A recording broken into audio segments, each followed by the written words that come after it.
think about God.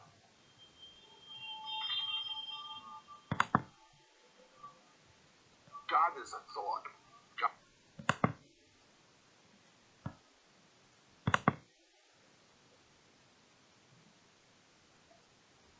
God is an idea, but its reference is to something that transcends all thinking. I mean, he's beyond being, beyond the category of being and non-being. Is he or is he not? Neither is nor is not.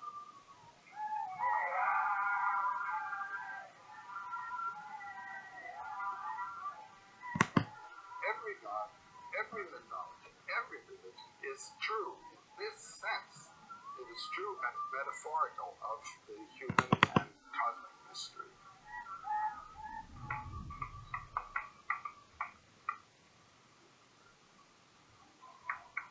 He who thinks he knows doesn't know. He who knows that he doesn't know, knows.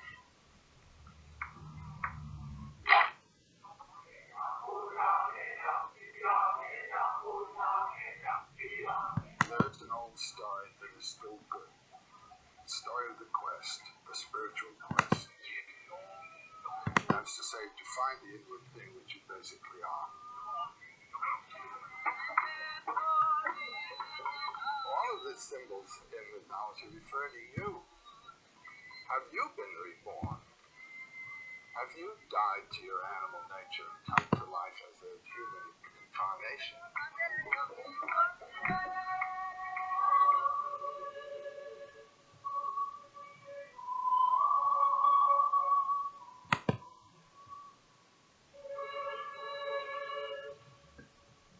You are God in your deepest identity.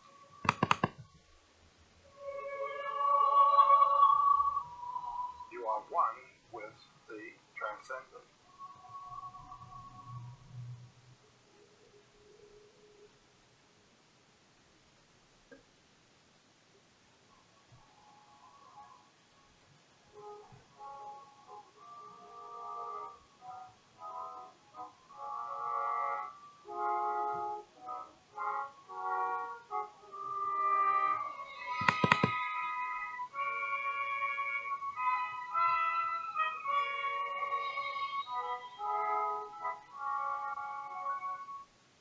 Campbell's own quest began at the Museum of Natural History in New York City on the eve of the First World War.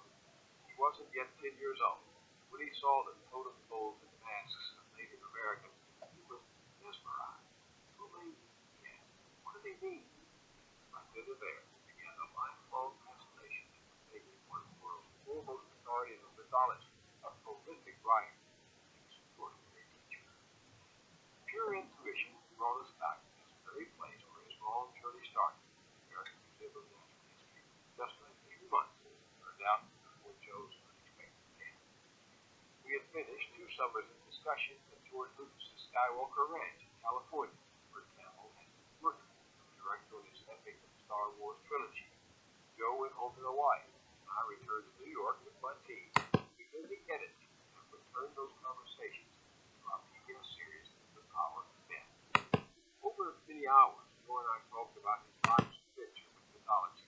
One moment he was discussing the folklore of Native Americans, next we were considering a Tibetan sand painting, or courtship in troubadours in medieval Europe, or Jersey, which runs mythology from ancient times to present. Back in New York, screening the raw tapes, I was again in awe of Campbell's familiarity with the world's art and literature, his encyclopedic knowledge of stories humans have told for tens of thousands of years, stories that transcend everyday experience, from the crucifixion of Christ, the enlightenment of Buddha, the sacrifice of soldiers in combat. Suddenly, a light bulb went off in my head. Circles. I turned to my colleague and said, we didn't talk about circles, and circles are the key to Joe's understanding of God. I picked up the phone and called him in Hawaii. I said, we must have one more session. We haven't talked about circles. He chuckled and agreed. You're wrong. So we met in New York at the Museum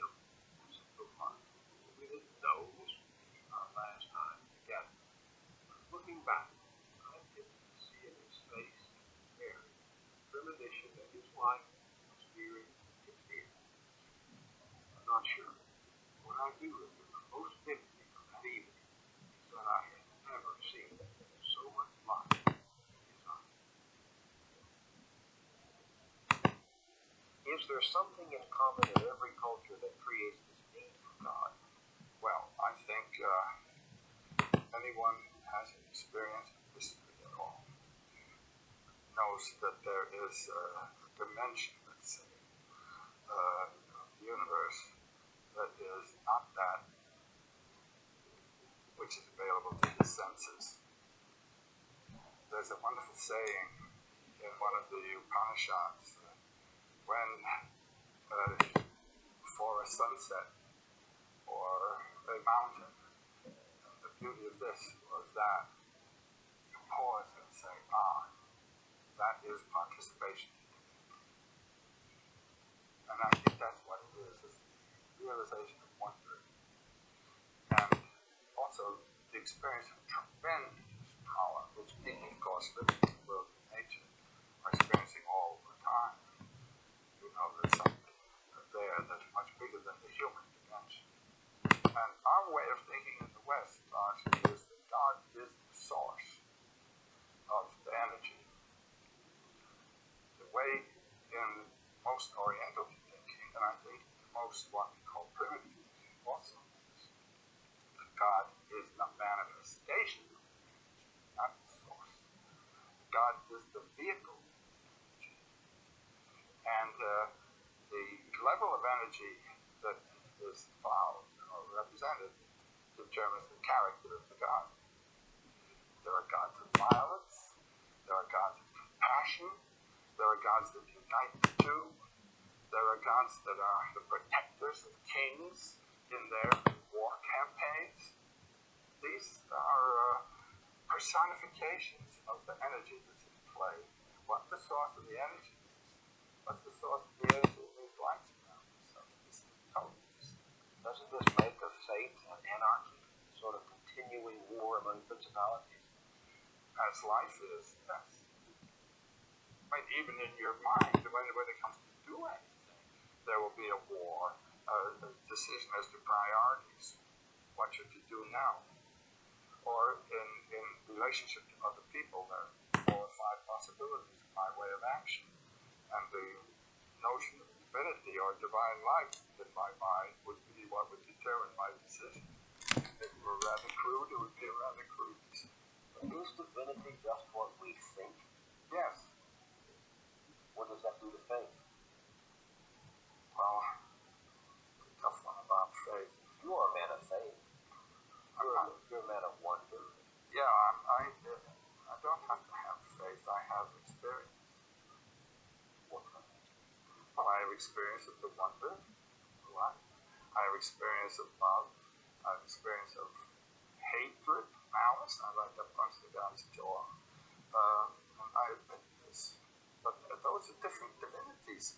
I mean, from the point of view of a symbolic imagery, those are different divinities. For instance, when I was being born and being brought up Roman Catholic, I was told I had a guardian angel on my right side and a tempting devil on my left.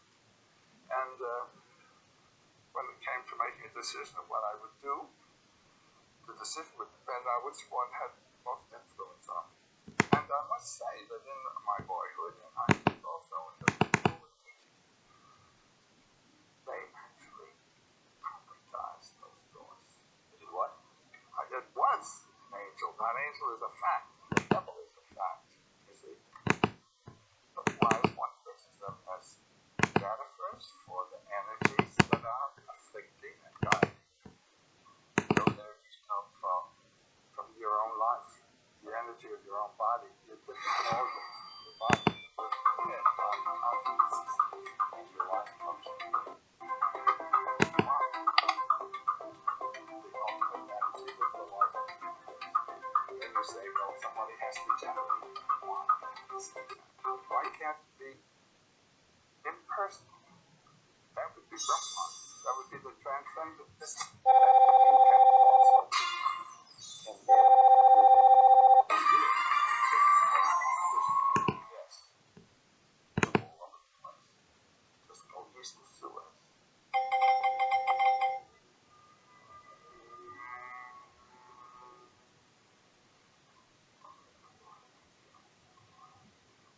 In the east, the gods are much more elemental,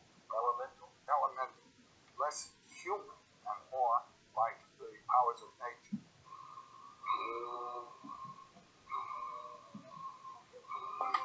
I see the deity as representing an energy system, but the energy system of human energy systems of love, malice, hate, benevolence, compassion.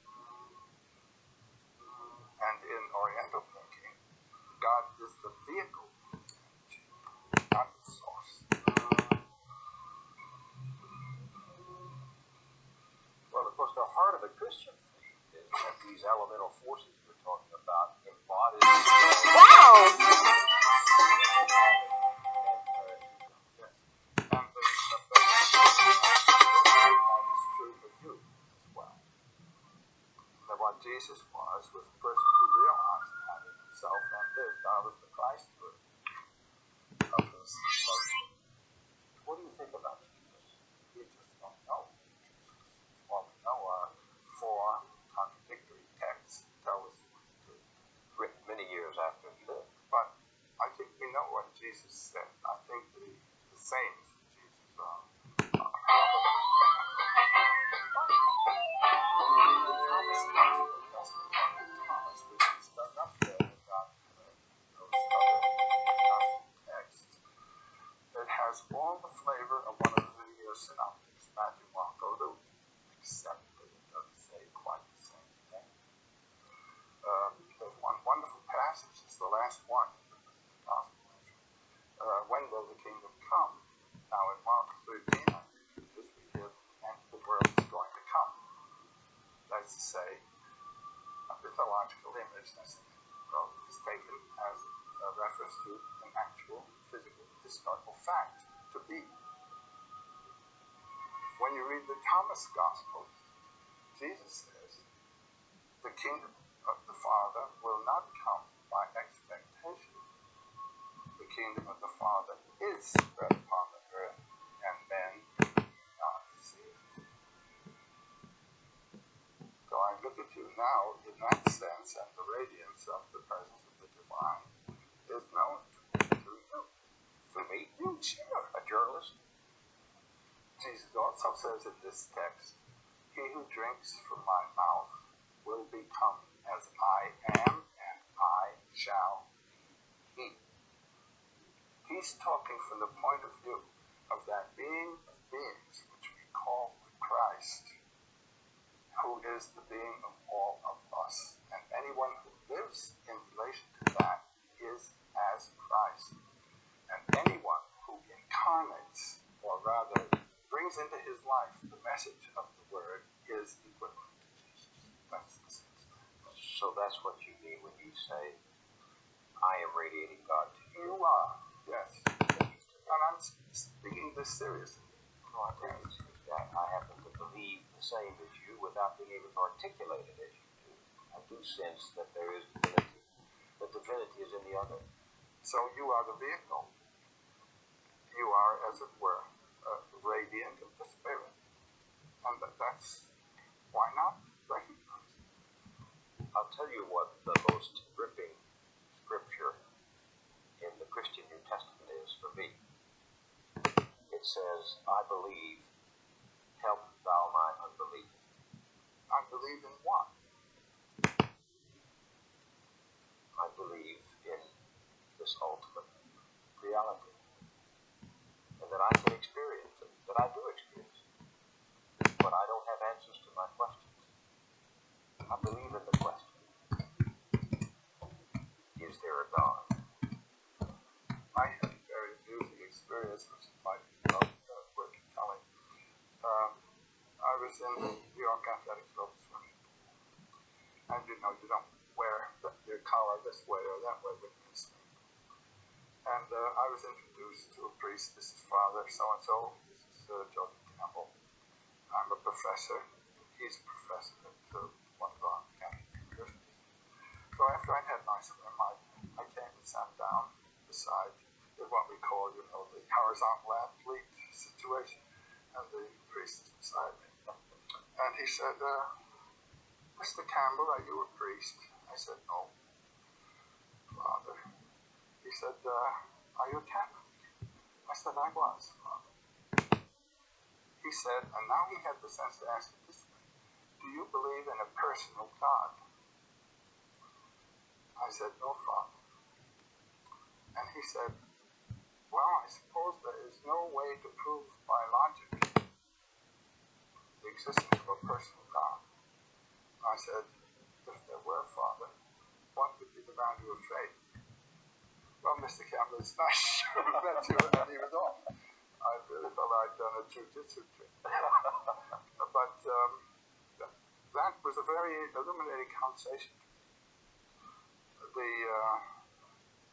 fact that he asked you the personal good meant that he also recognized the possibility of the Brahman, of the transcendent energy.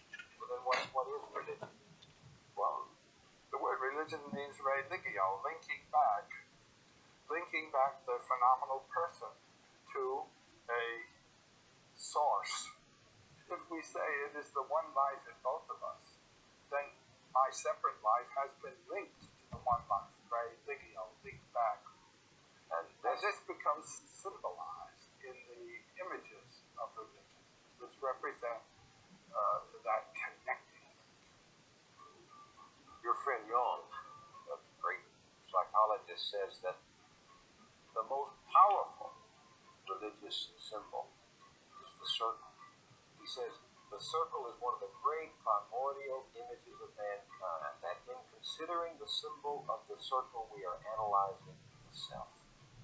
And I find you in your own work throughout the course of your life coming across the circle, whether it's in the magical designs the world over, whether it's in the architecture, both ancient and modern, whether it's in the dome-shaped temples of India, or the calendar stones of the Aztecs, or the ancient Chinese bronze shields, or the visions of the Old Testament prophet Ezekiel. You talk about the wheel in the sky. You keep coming across this image. Yeah, ever present. It's the center from which you've come, back to which you go. I remember reading in a book about the American Indians called The Indian Book by Dick Curtis, which was published around 1904.